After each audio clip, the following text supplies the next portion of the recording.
my channel. Today I'm going to be starting a new series called Read the Book, and this is going to be about books that have really great film adaptations.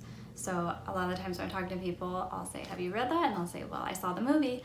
And this is me encouraging you to read the book. Obviously these are just my opinions, but I think the books that are what these movies are based off of are really great.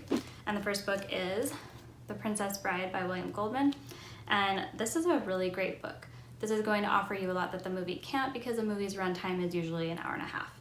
So a lot of the really great characters like Indigo and Fezzik, you're going to actually know their backstory from reading this book. There's going to be a lot of characters that were cut from the movie to not extend the runtime. So people like Buttercup's parents, who are actually really funny and add a lot of humor to the story, they're in the book. They're arguing all the time, you know, like most people's parents, and you know, bickering, but they really couldn't live without each other, and it's a really cute relationship that's not even mentioned or seen in the movie at all. The other person that's really got a lot more added to his backstory would be Prince Humperdinck. You're going to know more about him. You're going to know about his other courtship that happens before he finds Buttercup, and you're going to know why he needs Buttercup and why he's interested in her to begin with.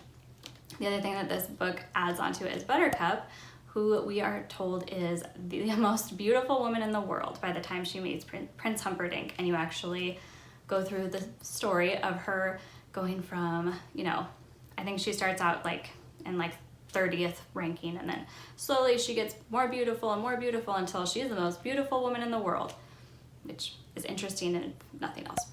And then the other thing that's really great about this book is the way it's written.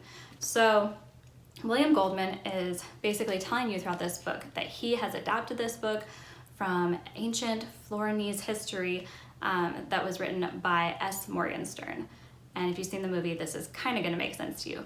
But William Goldman keeps popping in to tell us that he cut a major part of this story out that was so boring, and you know, oh, all they were doing was talking about all the things that they packed, and it was just all this extra things that, you know, that you would not want to read. So he was kind enough to take that out for you.